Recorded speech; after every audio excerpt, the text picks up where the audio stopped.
Bienvenue sur le débat du journal de la cause animale.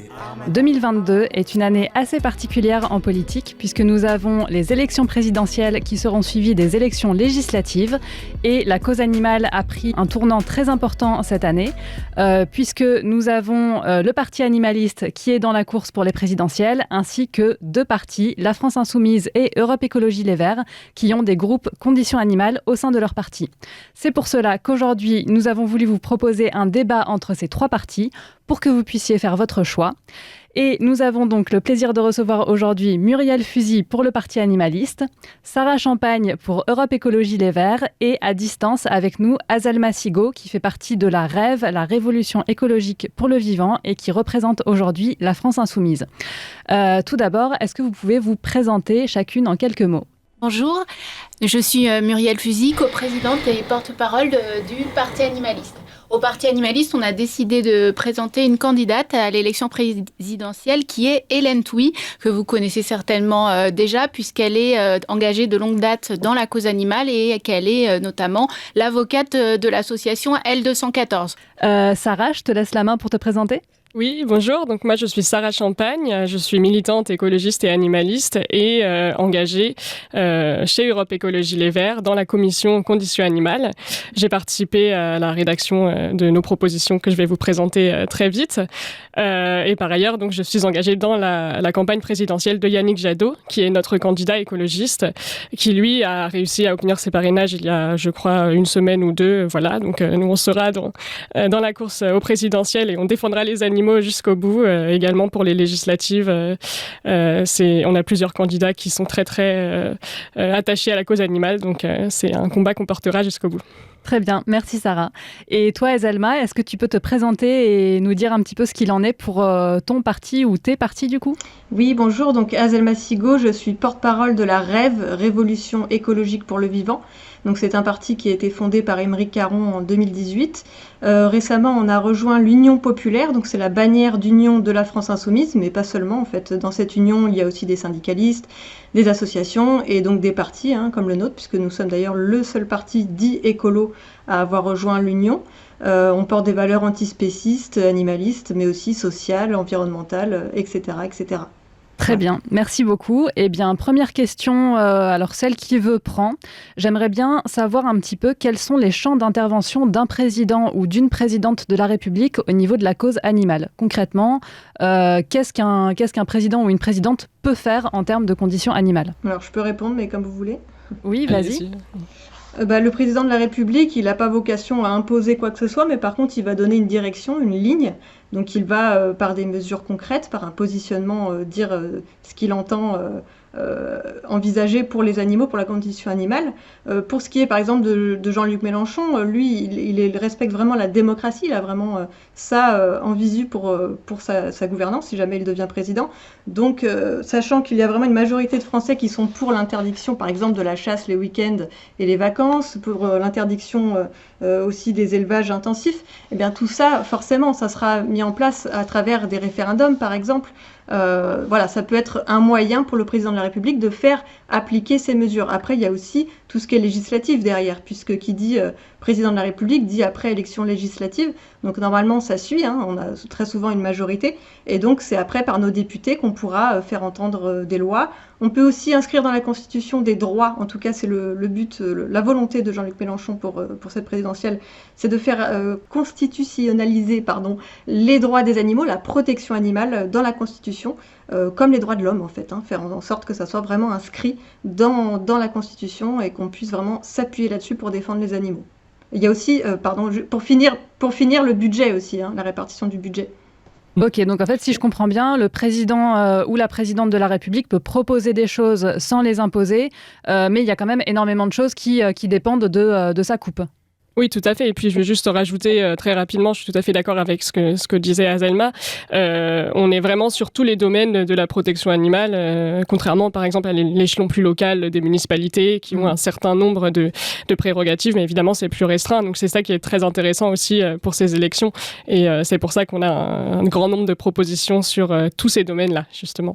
D'accord, très bien. Eh bien, je vous propose qu'on passe tout de suite au premier thème de ce débat, qui est l'alimentation et la cause animale. animal.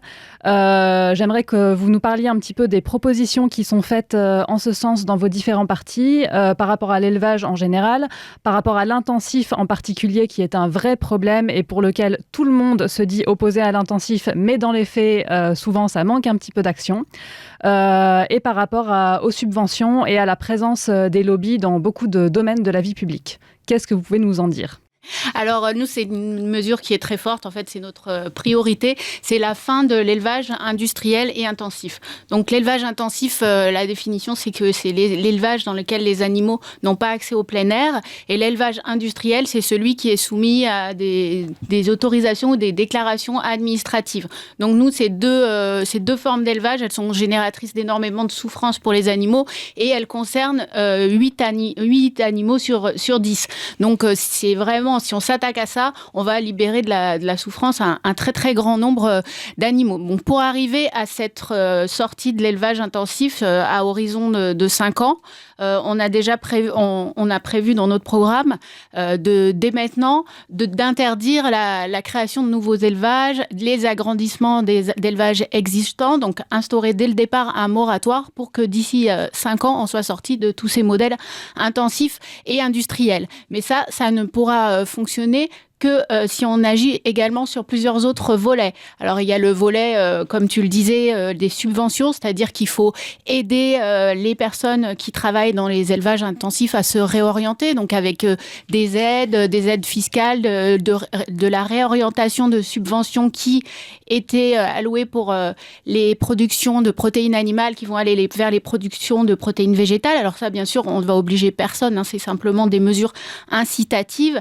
Et en développant en plus notre production de protéines végétales en France, on va pouvoir atteindre une souveraineté alimentaire parce qu'aujourd'hui, on importe 3,5 millions de tonnes de soja d'Amérique du Sud, donc ce qui crée en plus de la déforestation en Amérique du Sud et qui fait que les animaux sauvages, à cause de la déforestation, ils n'ont pas d'habitat et ils sont plus proches des élevages et ensuite ça entraîne des problèmes de maladies, de zoonoses. Donc c'est une question qui est très large en fait quand on parle de l'élevage intensif. Donc déjà il y a ce volet accompagnement des éleveurs et il y a un deuxième volet qui va être un volet d'éducation. Donc en fait, on constate par exemple que les médecins et tous les professionnels de santé d'ailleurs, ils ont souvent des très longs cursus et malheureusement très peu d'heures allouées à la nutrition et l'alimentation végétale. Donc nous, on voudrait qu'un minimum de 3 à 5% du volume horaire total de leur cursus soit dédié à la nutrition végétale. Donc ça permet déjà de faire disparaître certains freins c'est quand même une alimentation qui est très peu connue et parfois diabolisé à tort. Donc, il y a ça déjà. Il y a aussi mettre en place des cours de cuisine végétale du CP jusqu'au baccalauréat, des cours de cuisine végétale aussi dans les écoles hôtelières et de restauration, donc faire en sorte d'ouvrir.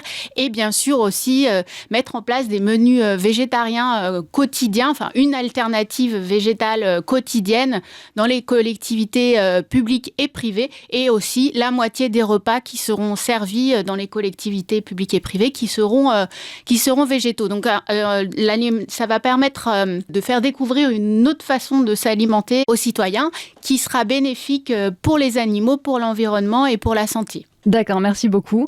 Sarah, Azelma, est-ce que l'une de vous veut réagir là-dessus et veut expliquer un petit peu les mesures de vos partis ? Vas-y, je veux Sarah. bien, merci beaucoup. Je pense qu'on est globalement d'accord sur ce volet-là, parce qu'effectivement, c'est un volet absolument essentiel pour limiter la souffrance des animaux. Tu as dit beaucoup de chiffres déjà, je rajouterais juste qu'il y a en plus 1 milliard d'animaux qui sont tués en France chaque année, selon L214, pour notre alimentation. Et donc, effectivement, c'est un volet absolument prioritaire pour les écologistes également. Et comme tu l'as déjà rappelé, ça fait partie d'un modèle de production, de consommation dont il faut sortir, à la fois pour la santé, pour les animaux, pour le climat. Et donc, c'est pour ça que Yannick Jadot, sa première mesure, s'il est élu, il l'a annoncé à plusieurs reprises, c'est la sortie de l'élevage industriel et intensif. Et voilà, ça passe effectivement par un moratoire, là aussi, pour nous, sur la création de nouveaux établissements d'élevage industriel, par la mise en place de menus végétariens dans les cantines scolaires et de toutes les collectivités publiques. Donc nous, on propose une alternative végétale et d'ailleurs la plus végétalienne possible, en accompagnant les acteurs et les actrices de la restauration collective pour les former à la cuisine végétale, parce qu'effectivement leur formation initiale contient que très peu. Voilà, donc une alternative quotidienne ainsi que 2 menus végétariens par semaine imposés pour tous et toutes les élèves. C'est ce qui se fait déjà dans les mairies écologistes, à Grenoble, à Bordeaux, de plus en plus. Donc nos maires agissent déjà et on peut voir que ça a des effets pour les animaux dès maintenant. Ensuite, alors t'as pas parlé du transport des animaux, j'imagine que vous avez également des choses là-dessus. Donc voilà, nous on propose d'interdire le transport d'animaux vivants en dehors de l'Union européenne d'ici 2025 et au sein de l'Union européenne de limiter ce transport à 8 heures par jour, là aussi pour limiter la souffrance des animaux. On propose de généraliser les abattoirs mobiles pour éviter le transport des animaux vivants. Et puis, avant tout aussi, sortir des pires pratiques d'élevage industriel, que ce soit la castration à vif, la codectomie, le gavage forcé, etc. Donc ça, c'est une mesure très forte qu'on mettra en œuvre pour sortir de l'élevage industriel d'ici la fin du mandat. On accompagnera aussi les éleveurs et les éleveuses dans la transition, que ce soit par le biais de labels, de subventions, d'équipements aussi matériels, de formation à la cuisine végétale et à l'agriculture végétale aussi. Tout ce qui est la politique agricole, ça se fait au niveau de l'Europe, mais la France portera, avec les écologistes, une PAC qui soit différente et qui favorise les agriculteurs et agricultrices locaux et l'agriculture plus végétale aussi. Donc voilà, on est assez similaires sur ce sujet-là. C'est évidemment essentiel et c'est la première mesure que Yannick Jadot portera s'il est élu. D'accord, merci beaucoup Sarah.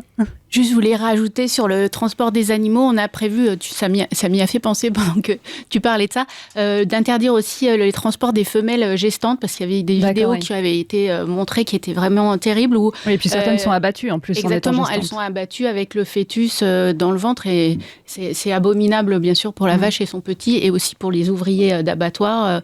Ça les traumatise beaucoup. Et ensuite, par contre, nous, on est contre les abattoirs mobiles parce qu'on considère que c'est très difficile d'avoir des contrôles aujourd'hui dans les abattoirs et on pense que quand il y aura des abattoirs mobiles, ce sera encore plus compliqué parce qu'on ne pourra pas déployer des agents pour aller vérifier ce qui se passe si on avait des abattoirs mobiles disséminés dans toutes les fermes ou dans de nombreuses fermes. Et en plus, ça enlève pas le problème de la souffrance et du fait qu'on prenne la vie à un animal alors que ça n'est pas du tout nécessaire. Et en plus, on pense que c'est une mesure qui est un petit peu illusoire parce que tant qu'on reste aujourd'hui à des niveaux de consommation de viande, aujourd'hui beaucoup de personnes mangent de la viande 2 fois par jour, il est évident que c'est pas un mode d'abattage qui pourrait être généralisé, donc de toute façon ça sera pas viable, voilà. D'accord, merci. Je peux juste répondre et on va peut-être laisser la parole à Azalma déjà pour après. D'accord, voilà. oui, c'est juste sur les abattoirs mobiles très très rapidement parce qu'après on parlera, j'imagine, d'autres choses. Effectivement, je comprends, c'est pas du tout notre mesure principale. Évidemment, la mesure principale c'est la réduction de la consommation et de la production de produits carnés.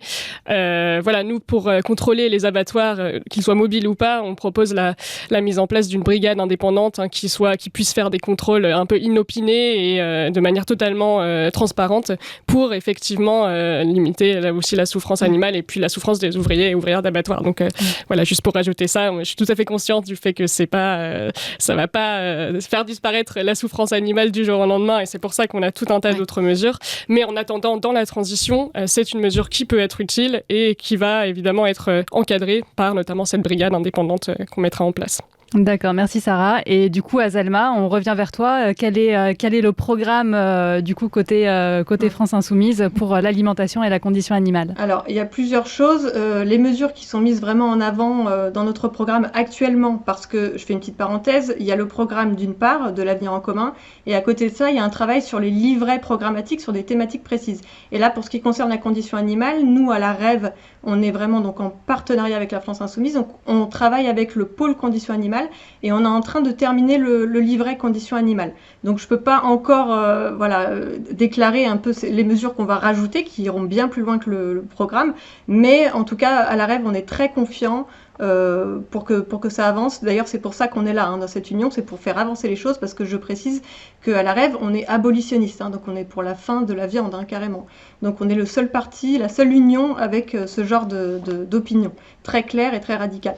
Et d'ailleurs, on a toute liberté de le dire, c'est pour ça que je me gêne pas pour le dire aujourd'hui. Mais en tout cas, pour revenir au programme qui est vraiment officialisé pour l'instant, à l'heure où on parle, Jean-Luc Mélenchon met vraiment en avant la fin de l'élevage intensif, donc la fermeture des fermes-usines, donc c'est vraiment les élevages intensifs avec des hautes concentrations d'animaux dans des cages, donc ça sera vraiment une interdiction immédiate dès l'investiture de Jean-Luc Mélenchon, avec aussi l'application des lois qui ont été votées qui ne sont toujours pas mises en place. Le broyage des poussins par exemple, l'image des dents des petits porcelets, etc., etc. Tout ça sera vraiment appliqué.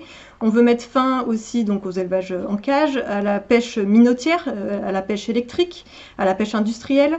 On veut mettre fin aux lobbies dans les écoles, et y compris aussi au Parlement, parce qu'on sait qu'il y a des lobbies de la viande, des lobbies agricoles, etc., qui vont essayer d'amadouer un peu les députés pour faire voter des lois ou faire repousser des lois. Donc ça, on veut y mettre fin. Mais tout ça, voilà, ça a l'air peut-être un petit peu autoritaire, mais en fait, on veut vraiment accompagner les acteurs professionnels de toutes ces voies-là, à travers la formation à la reconnaissance des animaux en tant qu'individus sensibles, mais aussi à travers des aides et des subventions pour accompagner les acteurs à la transition écologique, mais du coup ça va de pair avec la condition animale. On veut vraiment encenser les élevages paysans. On veut végétaliser aussi l'alimentation dans les cantines, mais partout en fait. Et donc, en mettant fin déjà dans un premier temps aux fermes-usines, on va limiter de fait la consommation de viande. Donc c'est vraiment ça notre stratégie, c'est d'y aller petit à petit. On est radicaux, mais tout en prenant compte quand même de la réalité du terrain. Et on ne veut pas du tout de mesures punitives, on veut quelque chose qui soit en lien avec les humains aussi pour le bien des animaux. Très bien, merci beaucoup. Et du coup, je vous propose, si vous n'avez rien à rajouter, Sarah et Muriel, qu'on passe au deuxième thème de ce débat, qui est la cruauté animale dans les loisirs, à savoir tout ce qui va être la chasse, la pêche de loisirs, les corridas, les zoos. Quelles sont les propositions de vos partis par rapport à ces loisirs cruels ? Sarah, si tu veux commencer sur ce thème. Oui, je veux bien y aller, merci.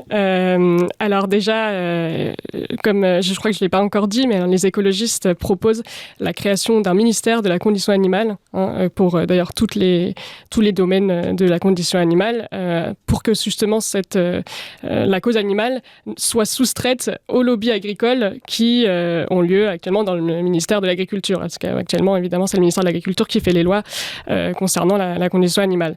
Voilà, comme on n'a pas parlé des lobbies tout à l'heure, je voulais juste rajouter ce point-là.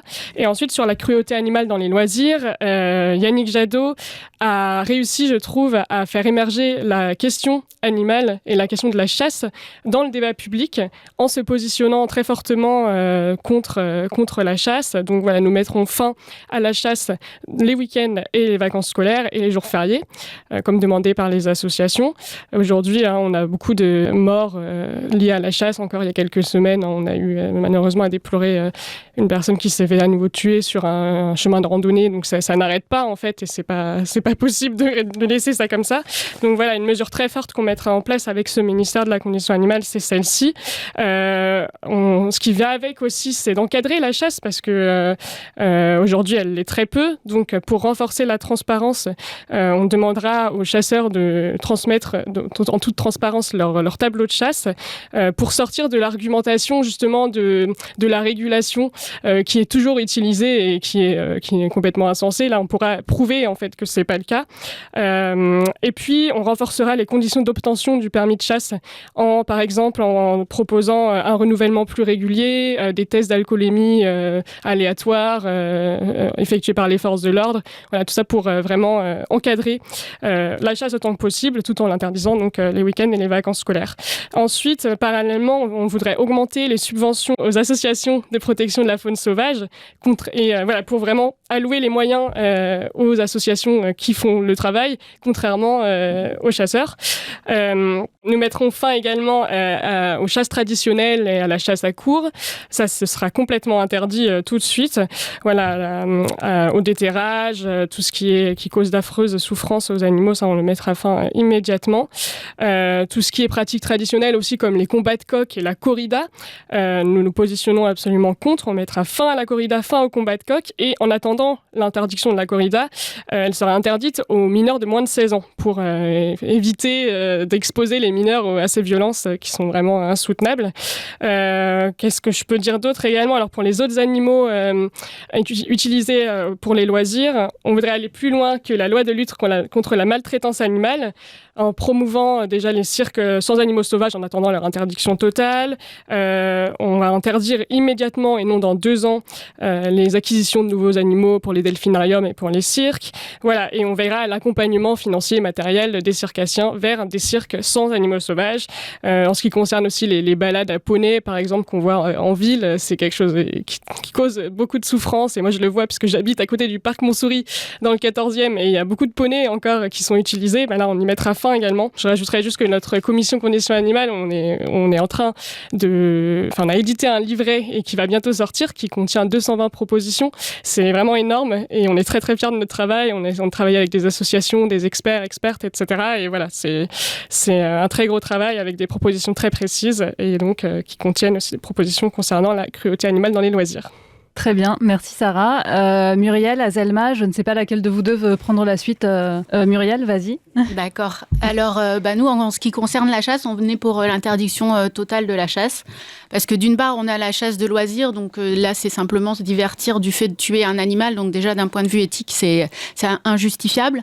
Et ensuite, le fait également qu'il y ait des élevages. Par exemple, on sait qu'il y a 15 millions de faisans et 4 millions de perdrix qui sont élevés chaque année pour la chasse, c'est-à-dire pour servir de cible vivante. Ils sont relâchés, ils sont même pas capables de s'adapter. Ils viennent d'élevage intensif. Et donc, quand ils sont lâchés, ils ne tiennent même pas 48 heures. Soit ils n'arrivent pas à se nourrir, soit ils sont tués très facilement puisqu'on en voit, ils sont au milieu de la route. Donc, c'est tout un système. Je précise que One Voice a sorti une très bonne enquête sur les élevages pour la chasse. Oui, exactement. Et il y a également des élevages de sangliers pour la chasse en enclos. Donc normalement, ceux-là, ils ne devraient pas se retrouver dans la nature, mais en fait, on se rend compte qu'ils arrivent à sortir des enclos.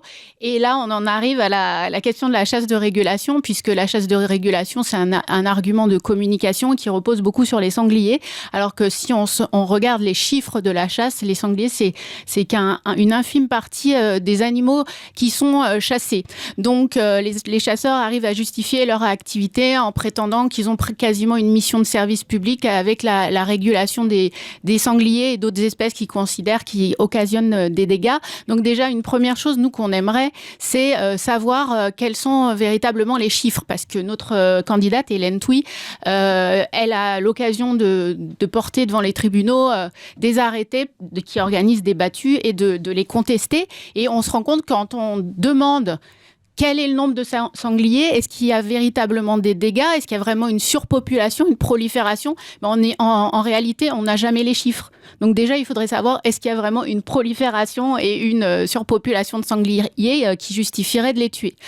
Après, en ce qui concerne les dégâts, il faut, ça aussi c'est une question philosophique qui sous-tend pas mal de mesures du parti animaliste, c'est que en fait à chaque fois qu'un animal qui empiète sur nos activités, sur nos intérêts ou sur notre territoire, on a pris l'habitude depuis toujours de les tuer. Donc c'est une solution de facilité. Et nous, on pense qu'il y a toujours d'autres solutions que de tuer les animaux. Donc on voudrait développer, si jamais des dégâts sont avérés, ça on ne va pas le nier, il y a certains agriculteurs qui subissent des dégâts sur leurs parcelles. Donc on voudrait pouvoir mettre en évidence quelles sont véritablement ces parcelles à risque. Et sur ces parcelles-là, on peut imaginer des clôtures enfoncées suffisamment profondément dans la terre pour qu'elles soient solides et véritablement à même de protéger les cultures. On peut aussi réfléchir à ne pas planter des cultures qui attirent les sangliers, comme par exemple le maïs. Et ensuite, il faudrait aussi allouer un budget pour rechercher d'autres méthodes alternatives de gestion des populations l'expérimentation. On sait que en ce moment en Espagne, il y a une expérimentation qui est menée sur la stérilisation des sangliers, donc à partir de graines dans lesquelles il y aurait un produit contraceptif. Donc ça peut être une voie aussi qui permet de sortir de la cruauté actuelle et de tous les dangers que ça présente aussi pour les ruraux, puisque en fait en France, les ruraux sont aussi des victimes de la chasse. Ils reçoivent des balles chez eux, leurs animaux de compagnie sont parfois blessés, tués, parfois malheureusement eux aussi. Et ça se passe tous les jours de la semaine, hein, pas uniquement les week-ends et pendant les vacances scolaires. Il y a des personnes qui sont blessées, des personnes qui sont malheureusement tuées.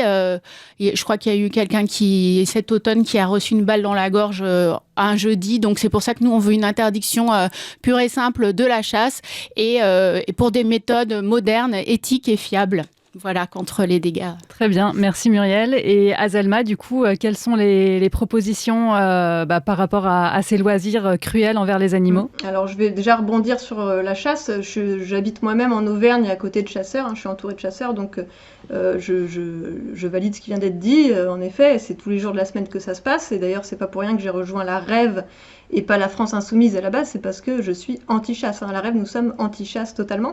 Simplement, dans le cadre de cette union, on comprend que le compromis, et non pas la compromission, hein, j'entends bien, est intéressant pour une première étape, pour avoir la validation aussi de la population, même si on sait que, comme on l'a dit tout à l'heure, il y a plus de 80% des Français qui sont pour au moins l'interdiction les week-ends et les vacances, ce qui serait déjà une super première étape. Et après, ça n'empêche pas de revoir ça. Après, pour ce qui reste, évidemment, moi le fait de tuer les animaux, pour moi, c'est pas possible, mais en tout cas, pour ce qui resterait de chasse, après, nous, on avait pensé aussi à mettre en place une chasse par des fonctionnaires de l'État, même si ça reste quand même de la tuerie, on est d'accord, ça reste quand même de tuer des animaux, mais au moins, ça serait des personnes assermentées qui seraient payées pour ça, qui auraient des tests d'alcoolémie, par exemple, qui auraient beaucoup plus d'encadrement, donc ça pourrait déjà limiter les dégâts. Par rapport à la régulation dont parlait Muriel tout à l'heure, en fait, sur 30 millions d'animaux tués à la chasse par an, il y a 20 millions qui sont issus d'élevage. Donc c'est énorme. Donc déjà, si on interdisait ces élevages pour la chasse, ça serait une super étape. Il y aurait beaucoup moins de problèmes de régulation. Et puis régulation, c'est pareil. Quand il y a des croisements entre des cochons et des sangliers et qu'on fait de l'agrainage pour les appâter, on peut se demander quel est l'intérêt des chasseurs finalement si c'est vraiment de réguler. D'ailleurs, Willy Schrein, président de la chasse, avait dit très honnêtement pour le coup que c'était pas du tout pour réguler qu'ils faisaient ça. C'était pour le plaisir de tuer. Donc au moins c'était clair. Ensuite, par rapport à la cruauté, nous on est aussi, je l'ai pas dit tout à l'heure, mais pour la limitation du temps de transport, pour la fin des élevages de fourrure aussi, parce que c'est une forme de cruauté quand même, et ça existe encore en France. Et puis après, pour ce qui est des loisirs, le programme est assez clair, même si je vous disais tout à l'heure, hein, dans le livret de la condition animale, on a vraiment confiance pour que ça aille beaucoup plus loin. Mais déjà, on va arrêter tout de suite les méthodes les plus cruelles, comme le déterrage des blaireaux et des renards, la chasse à courre, les combats de coqs, les spectacles avec des animaux sauvages, etc., etc. Donc tout ce qui sort un petit peu du cadre, tout ce qui est considéré comme cruel, ça sera interdit immédiatement. D'accord, très bien. Je ne sais pas si Muriel et Sarah, vous voulez réagir là-dessus ou si on peut passer à la suite. Et ben là, je vous propose un petit intermède, on va dire. On va pas passer tout de suite au prochain thème. J'ai envie de savoir, alors particulièrement pour Yannick Jadot et pour Jean-Luc Mélenchon, quelle a été un petit peu leur évolution au niveau de leur conscience par rapport à la cause animale, puisqu'on voit forcément le parti animaliste qui propose des choses qui sont très très ambitieuses par rapport à la condition animale. En même temps, c'est un petit peu le rôle du parti animaliste, forcément. Maintenant, on a bien pu voir que ce soit Yannick Jadot ou Jean-Luc Mélenchon, même s'ils ne sont pas animalistes à proprement parler, j'ai quand même l'impression qu'ils ont beaucoup évolué sur leur façon de voir les animaux, sur leur connaissance sur les animaux. Et donc, déjà, quelle a été leur évolution dans les dernières années et est-ce qu'on peut espérer d'eux qu'ils évoluent encore là-dessus sur les prochaines années, s'ils sont élus ou pas d'ailleurs. Oui, donc Jean-Luc Mélenchon, tout le monde l'a vu, a beaucoup évolué et d'ailleurs, c'est vraiment tout à son honneur. Avant 2017, il parlait pas vraiment d'écologie ni d'animaux. À partir de 2017, c'est arrivé un petit peu dans le débat. Il avait même commencé, dès les premières émissions durant sa campagne, à dire que dans les 10 premières mesures, il y aurait justement la réduction de la consommation de viande. Moi-même, j'étais stupéfaite de ce discours qui n'était pas du tout électoraliste pour le coup, puisque ça ne plaît pas de dire ça. Et c'était bien de le faire. Et petit à petit, depuis 2017, il a vraiment évolué sur les sujets d'écologie et de conditions animales. Il s'est entouré de personnes aussi, parce que lui-même mange de la viande. Il n'est pas encore totalement lui-même... si, il est convaincu, mais il n'applique pas, disons, ce qu'il prône totalement. Mais il s'entoure de gens spécialisés, des associations, et puis des gens comme nous. Notre présence, la présence de la Rêve et d'Aymeric Caron dans l'Union populaire, c'est vraiment un acte fort. Et à chaque fois qu'on le voit, d'ailleurs, il nous le dit, que justement, on est là pour faire entendre ces voix-là. Lui n'est pas spécialiste de ces questions, mais il s'y intéresse beaucoup. Donc moi, j'ai entièrement confiance là-dedans. Et même, je vous dis, pour aller plus loin sur des questions comme la corrida, parce qu'on nous reproche souvent le manque d'engagement contre la corrida de la part de Jean-Luc Mélenchon. Alors déjà, la CRAC, le collectif anti-corrida, a été, en tout cas la charte a été signée par plusieurs députés de la France Insoumise. Jean-Luc Mélenchon ne l'a pas encore fait, mais c'est pas pour autant qu'il ne va pas le faire. Je suis persuadée qu'il est pas pour que ce type de spectacle continue, mais je ne veux pas parler à sa place. Mais en tout cas, voilà, je sens qu'il y a encore du progrès et ça va venir, c'est dans l'ordre naturel des choses. Donc j'ai pleine confiance et notre présence le démontre. Merci beaucoup. Et toi, Sarah, pour Yannick Jadot ? Oui, tout à fait. Alors, merci. Moi, je commencerai par dire que la condition animale, ça fait partie intégrante de l'écologie politique, en fait. Et les Verts, d'ailleurs, n'ont pas attendu l'élection présidentielle de 2022 pour agir. Depuis qu'ils sont au pouvoir, je prendrai l'exemple depuis en 2000 déjà, Dominique Voynet, qui était ministre écologiste, a proposé le jour sans chasse et qui a été ensuite supprimé par la droite en 2003. Voilà. Par ailleurs, on a une action parlementaire très riche pour les animaux sur le mandat de 2012-2017. Nos députés ont fait des propositions de loi sur l'abolition de la vénerie, l'interdiction de la corrida, etc. Donc c'est quelque chose de très fort. Nos maires écologistes aujourd'hui agissent pour les animaux. Et d'ailleurs, c'est dans ce cadre-là aujourd'hui que la France Insoumise et le Parti animaliste sont amenés aussi à agir. Parce que voilà, moi je vois le Parti animaliste dans dans la ville de Boulogne-Billancourt où mes parents habitent aujourd'hui, n'agit pas autant pour les animaux que dans les mairies écologistes. C'est vrai que ça pour dire les écologistes en tout cas agissent déjà très fortement pour les animaux. Ensuite, effectivement, il y a une évolution progressive. Je suis tout à fait d'accord avec vous. La commission conditions animales dont je fais partie a été créée en 2015 et depuis, il y a une évolution à la fois au sein de ELV et même dans la société dans son ensemble pour les animaux. Nos candidats, dont Yannick Jadot, évoluent sur la question et c'est pour ça qu'aujourd'hui Yannick Jadot met vraiment la question animale au centre de ses propositions. Alors effectivement, lui-même n'est pas végétarien et on le sait bien, mais il évolue progressivement. Merci beaucoup. Je voulais juste compléter très très vite. Là, il y a 2-3 jours, je crois, sur le site de Politique Animaux, lancé par L214, ça a été mis à jour et Mélenchon est en deuxième position, juste derrière Hélène Touy. D'accord, très bien. C'est marrant que tu parles de notre élue à Boulogne-Billancourt, puisque justement, elle ne fait plus partie du Parti animaliste depuis déjà 1 an et demi. C'est vrai, je suis ravie de l'apprendre. Voilà, et quand il y a eu les prix de l'animaliste qui ont été décernés à Sandra Krief, qui est justement du Parti animaliste. Et on a aussi, entre autres, Edina Ristegui, qui est là avec Michael Delafosse du Parti socialiste à Montpellier. Donc, Edina Ristegui, Montpellier, c'est ça ? Oui, qui a permis d'interdire toutes les conventions de chasse sur les terrains communaux et qui là vient d'obtenir un budget de 5 millions d'euros pour la création d'un hôpital pour les animaux sauvages. Donc des très bonnes avancées que vous pouvez retrouver sur le site Politique Animaux de la part des élus animalistes. Ok, super, merci. On me fait signe que le temps est en train de filer à vitesse grand V durant ce débat, donc je vais rapidement aborder le prochain thème. Je vous propose de passer aux animaux humains. Vous avez parlé tout à l'heure un petit peu des aides que vous proposez à la reconversion des éleveurs. Je ne sais pas si vous voulez préciser un petit peu plus justement par rapport à ça, à ce qui est possible pour ne pas laisser les éleveurs ou les pêcheurs justement dans le besoin, parce que c'est pas le but non plus. Donc par rapport à des aides éventuelles à la reconversion, que proposeraient vos partis, et également à la formation des jeunes dans les lycées agricoles, qui va énormément définir les politiques alimentaires d'avenir. Muriel, je ne sais pas si tu veux commencer là-dessus. Oui, donc je l'ai dû parler de la réorientation des subventions l'activité de production de protéines animales à l'activité de production de protéines végétales. On a aussi la possibilité de faire racheter les dettes des agriculteurs par l'État pour leur permettre de partir sur autre chose. En fait, Hélène Touy, elle a rencontré beaucoup d'éleveurs, des éleveurs qui sont même parfois venus vers elle spontanément pour expliquer que, en fait, ils étaient pris à la gorge dans un système et qu'ils avaient plus aucune liberté et plus le choix. C'est un système dans lequel on s'est mis collectivement et il va falloir en sortir collectivement. Ils gagnent 400 à 500 euros par semaine en faisant 70 heures de travail.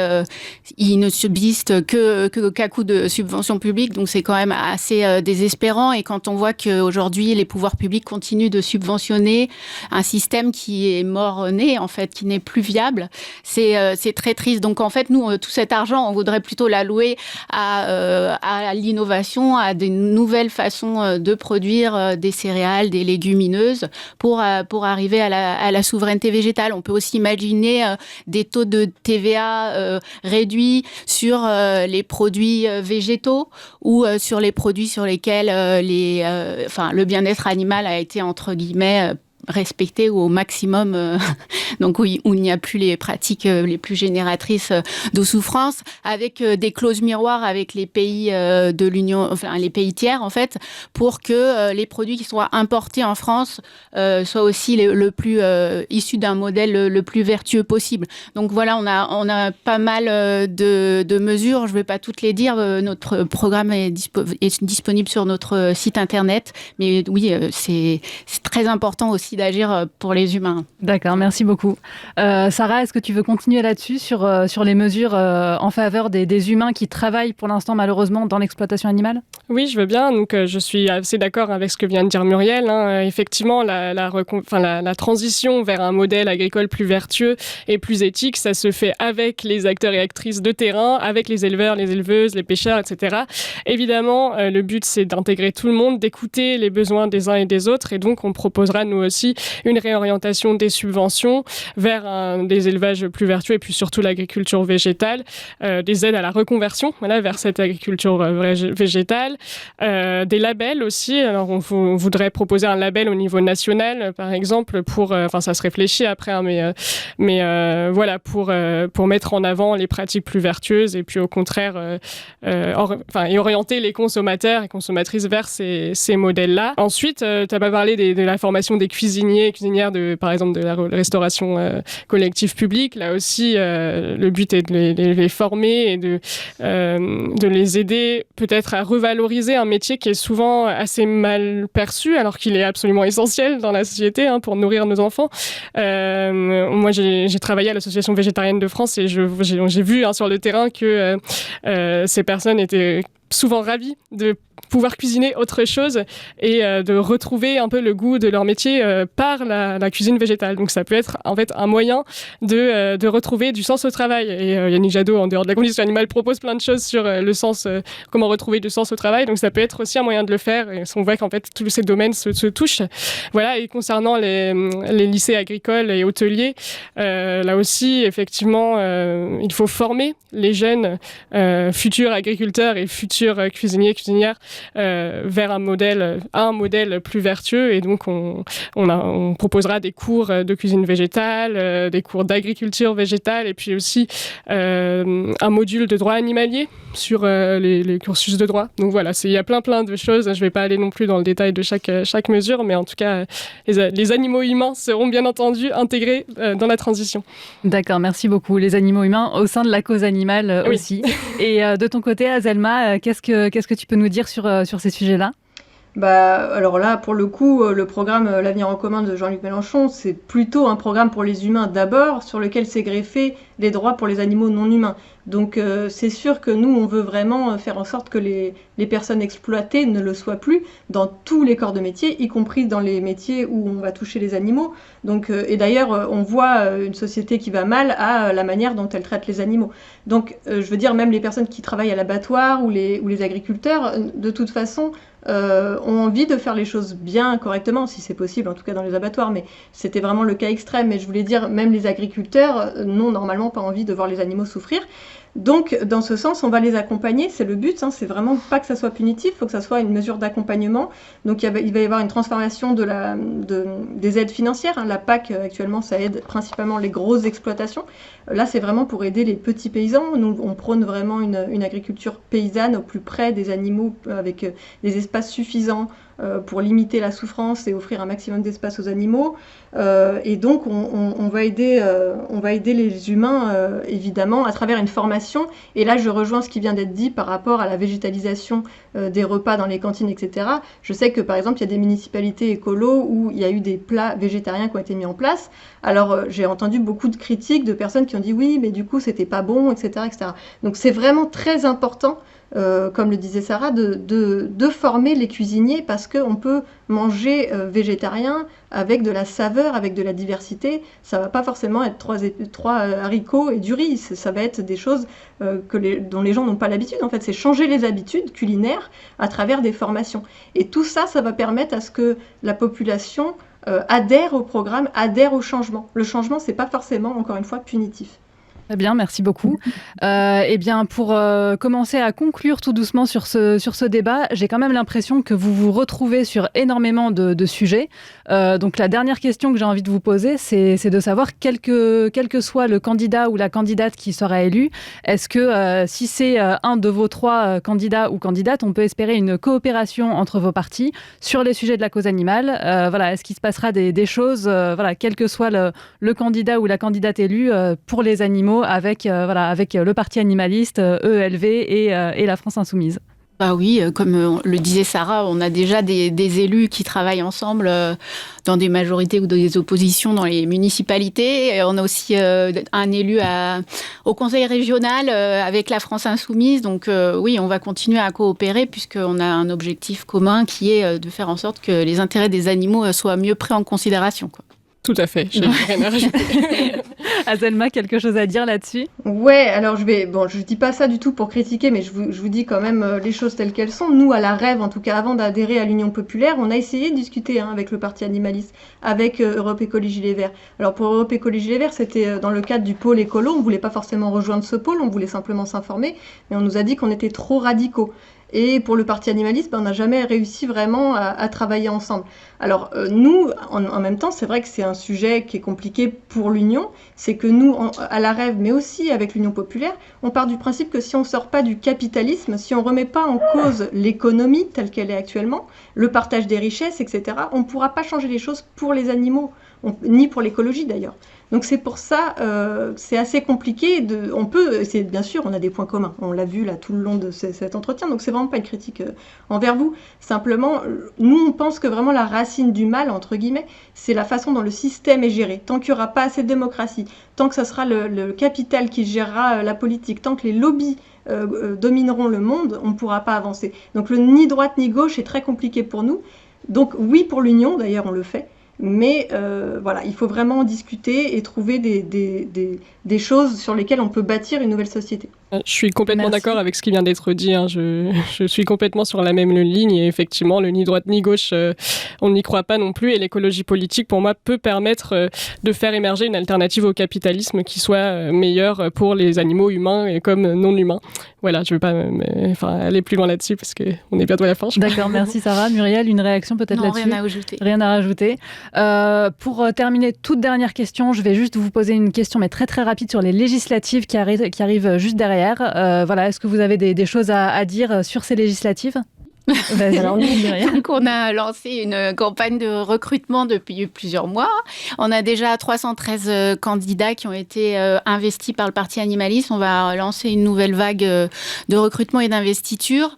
Donc, on a déjà commencé à constituer un groupe de candidats de qualité et qu'on présentera en France. Et notre objectif, c'est d'être dans la quasi-totalité des circonscriptions. Voilà. D'accord. Donc, à l'heure de la sortie du débat, fin mars, vous serez encore en recrutement de candidats? Fin mars, on aura peut-être presque terminé la troisième vague. Voilà. D'accord, très bien. Merci. Sarah, quelque chose à dire sur ces législatives qui arrivent? Oui, alors les écologistes ont bien sûr aussi l'intention de présenter des candidats dans toutes les circonscriptions.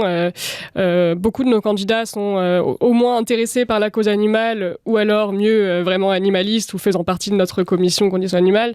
Et puis, moi, ce que je trouve intéressant à dire, c'est que donc notre commission conditions animales, on est là aussi, comme toutes les commissions thématiques d'Europe Écologie Les Verts, pour accompagner les candidats animalistes qui souhaiteraient se présenter, qui n'ont peut-être pas beaucoup d'expérience politique ou quoi. Voilà, les accompagner, apporter la cause animale dans le débat pour les élections législatives, et c'est ce qui sera fait après les présidentielles. Donc voilà, la cause animale sera portée par les écologistes au-delà de la présidentielle, évidemment. D'accord, merci beaucoup. Et toi, de ton côté, Azelma, alors là, du coup, il y aura peut-être de nouveau une dichotomie entre la REV et la France Insoumise pour ces législatives ou pas ? Oui, bah là, on travaille à une union, sous le même étendard Union populaire. Pour l'instant, je peux pas en dire plus. Quand le débat sortira, je pense que vous en saurez plus. Mais je vous inviterai à ce moment-là à regarder sur le site, tout sera annoncé. D'accord, très bien. Eh ben, je vous remercie. Sur ce sujet des législatives, rappelons tout de même que les députés sont ceux qui font les lois, donc c'est extrêmement important aussi d'aller voter pour ces législatives et de s'en préoccuper. Eh bien, merci beaucoup à nos 3 invités d'avoir participé à ce débat politique sur des sujets qui sont absolument primordiaux pour la cause animale. Un grand merci à l'équipe technique et au studio Armada de nous avoir accueillis. Vous pouvez retrouver toutes nos émissions sur YouTube, Facebook, Instagram et même en podcast désormais, et à très bientôt pour le journal de la cause animale. Merci beaucoup. Merci. Merci. Vous écoutez Armada. Ouais, ça a été long.